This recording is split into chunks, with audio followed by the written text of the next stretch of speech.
For some, absence makes the heart grow fonder, but I'm the type for whom absence makes the mind forget, because I'm stupid. I don't know the name of my first grade teacher, who my former best friends were, how to play the piano, what I did 5 years ago, a year ago, a week ago, or even yesterday, how to say anything in French or German or Korean that's not absolutely vile, and how to hold a normal conversation with a human being. And no, who is your favorite porn star and what's your favorite position is not an appropriate conversation starter. For the most part, this tendency to forget makes my life somewhat wasteful. I mean, what was the point of taking 4 years of French in high school or living in Germany for 6 years if I can't even say anything in the languages that won't result in people spitting at me? But there is one positive side effect to all this forgetting, and it's that I can be pleasantly surprised by being reminded of something wonderful that I had forgotten over the years.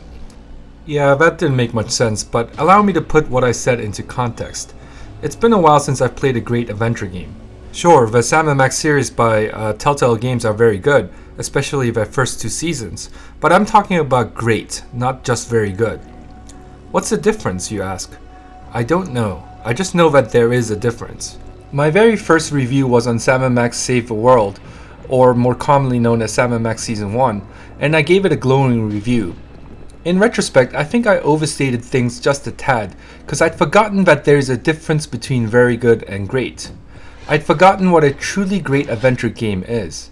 It had been 8 years since the last truly great adventure game, Grim Fandango, and the genre was sort of dying. So when Telltale Games swooped in with Sam & Max Save the World, it felt like a breath of fresh air. It felt like I was revisiting the 90s, the truly great adventure gaming decade. By looking back on that game and the subsequent adventure games by Telltale has released, I'm starting to think I was just a bit too eager to like them. It's like my friend who had only seen Steven Seagal and Jean-Claude Van Damme films his whole life. When he first saw The Matrix, he's gushing. He's like, "This is the best action movie ever. The best fight sequences in film history." And he went on believing that for a really long time, until I showed him Fist of Legend. Then he knew truly great action. Then he knew Kung Fu. It had been so long since I played Grim Fandango and all the great Sierra and LucasArts adventure games that I had entirely forgotten the impossible standard they'd set. I believed Telltale to be the second coming. But I was wrong. And it wasn't until I played Grey Matter that I knew I was wrong.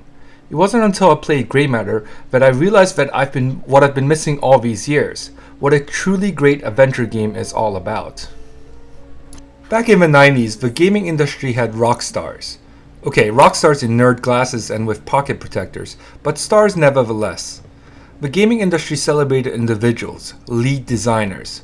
We had the Roberta Williamses, the Chris Avalons, the Larry Laffers, the Doug Churches, the Richard Garriots, the Ken Levines, the Martin Laidlaws, the American McGee's, the Sid Meierses, the Peter Molyneuxes, the Tim Schafers, and the Dave Grossmans, and so forth.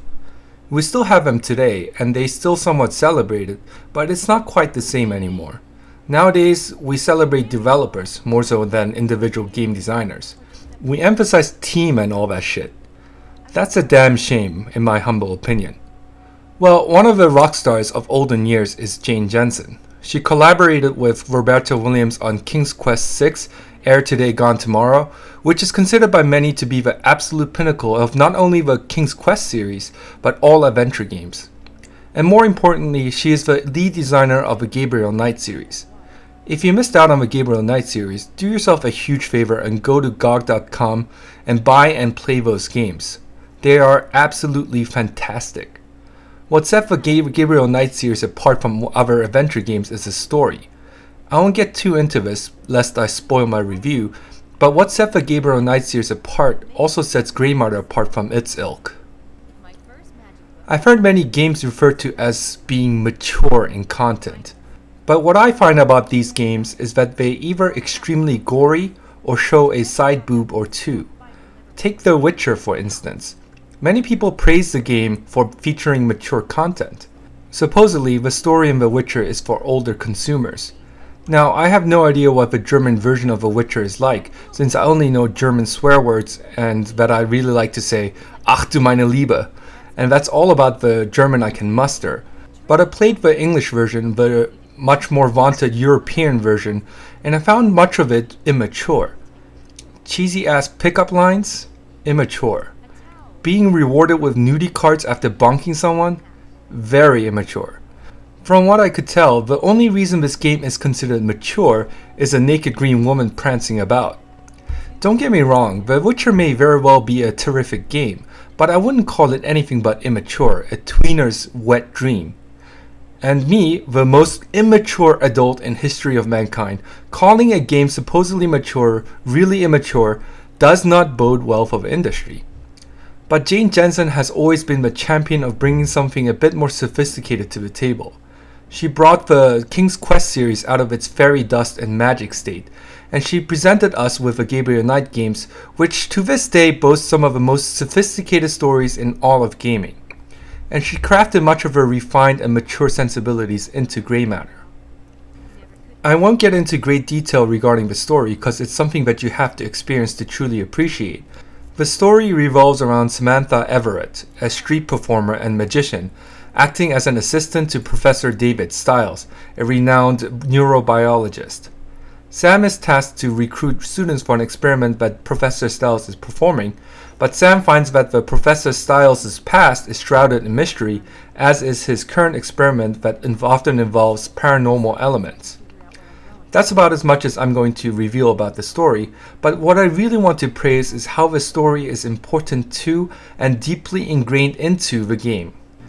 I may be complaining too much about other games, but I feel it's important to understand just what Grey Matter offers that's so uniquely Jensen.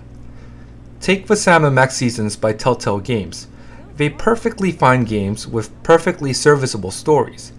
And it's a bit unfair to compare a game that's meant to be light-hearted and fun to a game like Grey Matter. But it's not just the tone in which the two games differ. It's also the way the games treat their respective stories. In Sam & Max, the story is merely the backbone for all the jokes. The jokes are what matters. The story just puts the jokes into context or, if viewed negatively, are merely means to the jokes. But Grey Matter is all about the story. You don't just get characters that serve a purpose, with purpose being humor in Sam & Max. Grey Matter has fully developed characters. You don't just get the ask 20 questions and hear very amusing answers that define the characters in other games like Sam & Max. You don't have Bosco standing behind the counter and defining his very being by merely what he says and sells. I mean, who is Bosco anyway? Who is Bosco in this game? Why is he in this game? And most importantly, what does Bosco have to do with the story? Absolutely nothing. He's just there to deliver punchlines and hand out information and provide puzzles to solve. In Grey Matter, all the characters do more than just serve a purpose. They're absolutely integral to the story. And the game never stops telling the story for any reason. Even when you click on an item and Sam, or Professor Stiles, remarks on that item, you feel that there is some relevance to what Sam says. Not only is the item potentially important to progressing in the game, but what Sam says about the item holds relevance to the story. The story is constantly evolving. You constantly discover more. There's never a point in which you stop the main plot to do something else or delve into a side story that has very little to do with the plot. The main plot isn't just scattered throughout the game as it is with most games. There's constantly more and more added to the story, a wealth of detail. By the end of the game, you have what I would liken to a novel, a rich, meaty plot involving a seemingly authentic and historic setting and well-rounded characters within a consistent theme. And of course, the quality of the story is superior. And that's what makes Grey Matter's story mature. It's not the side boobs or the gore. It's not that there are scary monsters about and this creepy noise is constantly whirring in the background. It's mature because there's something worth exploring, discovering. There's something worth sinking your teeth into. There's a richness to the tale. It's mature because the average tweener will be like, ugh, this game blows because it's boring and there's nothing to shoot at. It's mature because the story is worth investing in and demands of you to pay attention. It doesn't needlessly distract you with jokes, though there are some genuinely funny moments, or action sequences, or hot babes, though I think Sam is hot as hell. It's mature because there's substance. Grey Matter's story is like Saul Bellow to other games as Danielle Steele. It's Citizen Kane to Armageddon. It's Beethoven's Ninth to Katy Perry's California Girls. The puzzles in this game are fantastic. They're not overly complicated. In fact, at times they're a bit too simplistic. But what makes the puzzles great is that they don't break the story. It's not like in most adventure games in which you're tasked to do something for the sake of doing something. The puzzles aren't there just to make you do puzzles. All the puzzles in Grey Matter are within the context of the story. You have to get this guy to talk. How do you do that? You have to get into this door. How do you accomplish that? You never feel like the story stops because the game forces you to solve a puzzle for the sake of solving a puzzle. And you don't get puzzles that are like, to open this chest, arrange your numbers numerically. Or to go through this door, answer this question. If a guy is half his weight plus 100 pounds, how much does he weigh? Or some shit like that. I mean, when was the last time you encountered a chest that you could only open by solving a math problem? And of course, the puzzles are not the put a hanger and toilet paper together and fart all over it to create a makeshift torch type. Very sensible, and sometimes challenging, but never the bash your skull repeatedly against your monitor challenging. They just right. And there are some really wonderful moments, like when you put your character's magician skills to use. I mean, when was the last time you put your character's profession to use in solving a puzzle? When Gordon Freeman inserted a plug into his socket? Furthermore, there's a certain eerie ambience to the game. That's kind of a weird thing to say about a game, but I'm not sure how else to put it. Its music has that kind of beautiful, melancholic quality to it.